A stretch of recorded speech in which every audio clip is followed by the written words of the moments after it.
specific matchups that I like to watch. Yeah. What'd you like about it? What should I look out for that you like?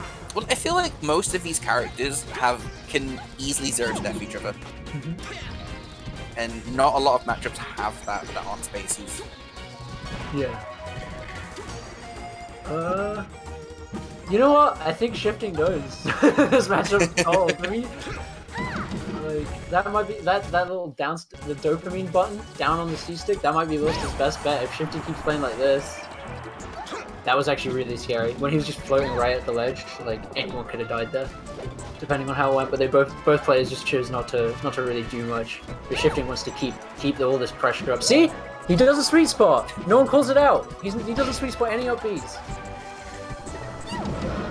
Good high turnip and a fair covers everything. Even the edge cancel speaks with Turbo Peach gameplay, but you're not as fast as Falcon. The moment he's mobile again, just smack. I'm not really sure who would win this. I'm not sure. Like in my head, I don't have the bias of this guy's gonna win. Well, Laurster is terrifyingly good at this matchup. I actually know that for a fact. Wins on Bomboni, and it looked bad when I watched it. Like, I don't know. Laurster sometimes when he beats people can make him look really stupid, and I've seen him do it to Falcons. I've seen him do it to Bombo. Yeah, but it's net play. It's different, you know. And right now, shifting, meme percent, and a good game plan. I don't know, it looks kind of hard to take down. I don't really know Shadows wins on Peaches though, so I guess like maybe on paper it's looking like Laurster, but Shadows is looking like he's playing pretty well today, so who knows? Depends how many hours he spent like bodying Pilot. But he looks pretty proficient. Like the stocks are even, but he's definitely just grinding out exchange after exchange. Like Peach lives long in this matchup sometimes anyway, but you've always got moves to just kill it quickly as well. Laurster's got so many shield poke down smashes since tournament, they'll actually trigger me. Not even just stitches, just like shield poke down smash. Yeah. It's pretty easy to get, because people just stand still and shield without like any DI next to you, right? It's like feet are usually one of the first things to lose coverage. That was super close. He's willing to trade his life for it, you know, that he did. Because it looks like it's fine. It doesn't actually matter. You just knee him at any moment. Ooh, got the stomp but not finding the grab. Now Laurster trying to approach and keep up the pressure, but if you give shifting the space, it might just come back to bite you. Well, no, Shadow's running away with this. Yeah, up air sent him the wrong way, and it does actually give Laurster a bit of a chance to get something going. But now that knee's been found, this could just be edge guarding over. And if Laurster's timing mix-ups on recoveries are actually really good. I always try to say like "and now" when he comes in. I'm usually pretty wrong. Oh, Laurster's bringing it back though. Slowly but surely. Like you said, these two kind of can just beat the shit out of each other. So maintaining the lead is kind of tricky, but kind of easy in the same sense. Yeah, throw the knee. I just also mixed him up by like floating past him, landing, and then down smashing, like completely catching him off guard. I remember one time I talked to Triphasia, and he was talking to me about the importance of like, you know, down throw knee from Falcon, and he said he played Wizzy, and he put all of his mental energy into air dodging out of the first down throw knee setup, and then prayed that Wizrope would then assume that Triff knows how to do it, and then just doesn't go for it for the rest of the set. And he's like, it worked, but then he still lost anyway. Because I guess he used too much of his mental energy in getting the air dodge like out. But the point I'm trying to make is just like how crucial it is that even like a Peach at the top level is willing to put so much effort into just landing it like once, you know. But this was also a couple years ago, so now the stance is probably you have to do it every time you die.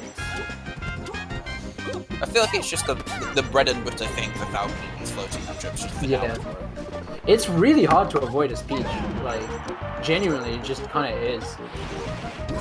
And not this like, oh, it's kind of tricky No, it's like it's really hard and it's so specific and there's no other tech that really like crosses over in terms of application or like even tech skill, like how you do it. I just realized Laurster's actually winning this one. Yeah, he's the Falcon Slayer, dude. Also on Dreamland, you get to live for time. Like, how many more backers do you think it's gonna take for shifting? You know? 3, to be honest. Yeah. That's a lot, dude. 130%. Man, he keeps getting back. And it's like, when he does get back, he's not even getting trapped on the ledge. Because that's the real problem for Peach. Is like, if she doesn't get edge guarded, she might just be stuck on ledge for 10 minutes. But yeah, Laurster seems to be able to at least contest center stage up from the ledge, like somewhat consistently, which is exactly what you want as Peach. Because otherwise, you're just trapped. The pressure from Laurster, man, is really like so good. He's just in that like range where he can punish stuff. Oh, that could have been the stomp to turn everything around. Could have died from that. Yeah. But he's just trying to stop Laurster from like pushing too far forward now, and couldn't take the down smash into the stage. He's gonna die. This looks to be Laurster's game, but who knows? Who knows? Laurster's has this thing where like he looks like he's just absolutely losing, and he can just slowly bring it back. It's the tank gameplay, you know. Yeah, it's such Peach, yeah.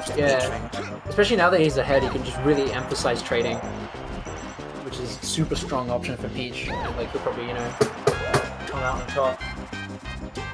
Good land, dude. I think the game plan shift for shifting needs to be that he starts landing edge guards of some kind, or like kills from the ledge. Because he was having, how was he getting most of his kills last game? I guess it was like knees on like reads. Mordo just healed himself. Seemed to be happening. Oh. According to you. Yeah, I would too. If I'm honest. Did you see that last set? Awful. To Scotland. You know, to London, that's like the worst loss possible if you're a Londoner. Damn, alright, this gameplay is sped up. You just see shift in, you just move around the stage like 3 times in a second. That was nuts. Alright, but Laurster trying to get this edge guard. He's taking the jump away, but this should be it. One reverse fair. Yeah, really well spaced. Could have done like anything, but chose to do one of the hardest aerials for a guaranteed kill. But now we've got it brought back straight to the last stock here. Shifting, running across the whole stage, trying to find the opening. Laurster spamming his defensive options and opens him up with the grab. Not leading to too much, however. Oh, we do have that run across stomp. Maybe getting things open, but the text from Laurster saving him. Constantly getting out of danger. Oh no, that down smash might be too eager. Do this, scrap it! Oh my god, I was like 8 up there! Shift and transport. Still keeping him extended, they're like super close right now. Yeah, the trading is so like hardcore. He's got it. Oh, but he goes so deep into the shield, that could be it! Up this! Oh, he got the soft knee, that's Giga unfortunate, this could be Laurster's turn. Well, they might be just, oh, that was cute! That was a little parasol land. They're just taking turns to do the combo, like all bread but no butter combo. Yep, he's dead. No, he's not dead. All bread, no butter, like I said. And this butter should get such a basically exchange to like end that one. What was that? Is that 1-1? 1-0? 2-0? 1-1? I think it's 1-1. It's 2-0. Shifting 1 now. Yeah, 2-0. Yeah, shifting 1 game 1.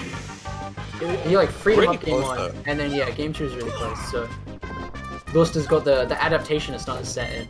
I mean, his set with Fade kind of went like this as well, right? I got blown up game 1, and then just slowly across the game, just like bringing it back. Although that being said, Fade is now currently sitting in grand finals winner's side. Laurster is here fighting for his losers bracket life against. Wait, if I choose DQ, does Scotland just 2 out of 3 of the top 3? Yeah, I mean, Ryzen was just saying if Shadows wins, then this is the Scotland grand final. Oh my god. Dude, London sucks. Where has London been? Yeah, they're not playing. They're done. Alright. the rest of the 7 minutes when we fully dialed in. Sick commentary incoming. So Laurster's just trying to win. That was weird. I definitely thought I was gonna have something to say. It just turns out it's not. You know, I let my mouth move, and normally like good stuff comes out. You have this just like natural power of just being able to talk and talk about Melee, and I have to think of it before I talk, whereas you're just going and going and going, dude. Yeah, I don't like understand it. I just do it. No, I think it's good. I think it's good because, like, you know, with commentary, if you can just keep talking, then you're good, dude. Yeah. I mean, for me, I think one thing, to keep it real for a second, I think one thing video game commentators could learn from more experienced sports commentators is how to use silence. I think it's a very... I don't need to say shifting right now, jumping, and using neutral app, but now, I don't literally need to do play-by-play. Sometimes the commentary can speak, like, the gameplay will speak for itself, you know, like, the viewers have eyes, they're not blind, we're not doing, like, radio broadcasts, and there's lots of times where, like, sports commentators will just sort of add something, maybe they won't, like, I call it third order play-by-play. So you'd say he got the stomp. That's like first order, right? Or and then after that, it would be like, oh, that's like a big stomp.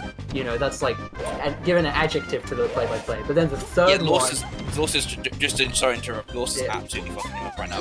Yeah, of course. That's why I feel like. See, this is what I mean. You can kind of see he's not doing anything really fancy or like special. He's just playing Peach and winning. So I feel like this is moments where if there was some quietness or like if it's not totally on topic, I feel like you can start to go for it. Because there's more games like after this as well, you know. I feel like I definitely agree with you on the whole silence thing, but I think the number one thing that stops them from doing that is like you're so paranoid about. Oh, it feels weird.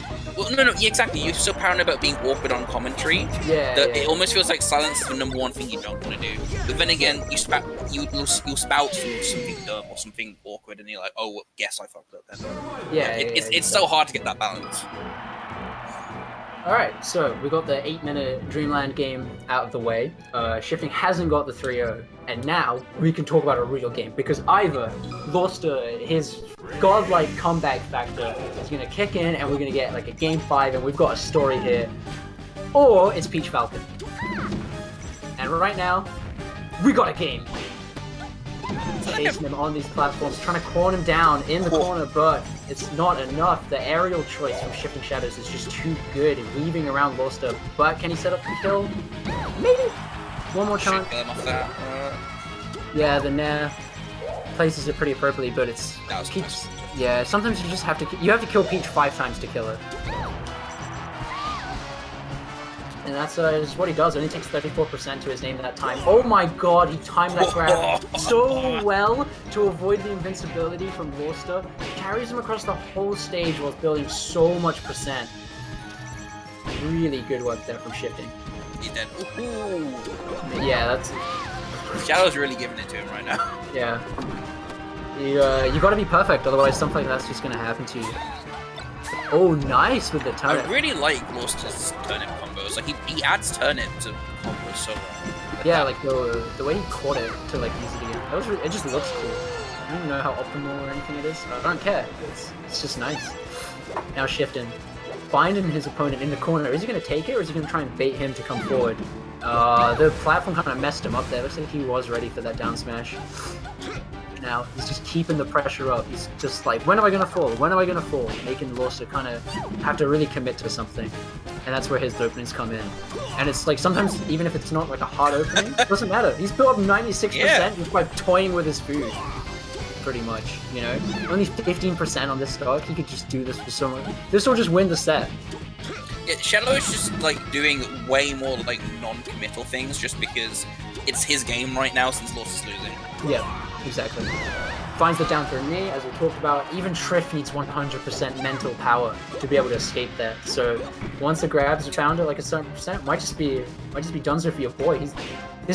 He really like needs this. So he's trying to. I don't know what he could be like changing though, because it looks like Shifting's still giving him the room to play, but he's just winning every exchange. He has to pick his points, but I think it's pretty much. This could be it. Oh, he wanted to Curtis stop right and now. close it out. Maybe that bad choice could be that like, one little opening that Laurster needs, because he's gonna take this stock most likely. Should be a pretty free edge guard. Yeah, there's so much landing lag on Falcon as well. Laurster knows the script. He's worked at this call center for years. He doesn't even have to look at it anymore. He knows what to say when they pick up the phone. Throw that turnip out there. Oh! Oh no, he stumbled over his words. He named the wrong company. Oh, there we go. Fine. But it might still just be feel like this is delaying. curtains, but Yeah, it might just be delaying the inevitable. It's over, in the words of Phil. Well, we won't know until we got like a minute. We just gotta maybe, just maybe if he gets the stitch. But You know, once I was at Beast and I watched a set where this happened, and I went to the bathroom and came back, and they still hadn't played yet. Still hadn't started playing because the transformation hadn't gone back. Yeah. I was just like, yo, I'm gonna go pee. Alright, he's coming down! It's back to the action! Oh no, he's just gonna kill him with an up air after all of that. Can Laurster land? He can! Yeah, but it wasn't safe. But he does retreat to the other side of the stage. Sanctuary awaited him there. But there's such a deficit. oh, for him can to, he like, kill him off this? Can he overcome. kill him off this? He like leads through the grabs. The jabs are really nice, but DI from shifting to get behind him. Yeah, he's dead. He said he's got to be dead off that. Down throw. No, he's not dead. That was some good DI from your boy then. But shifting can just jump out there.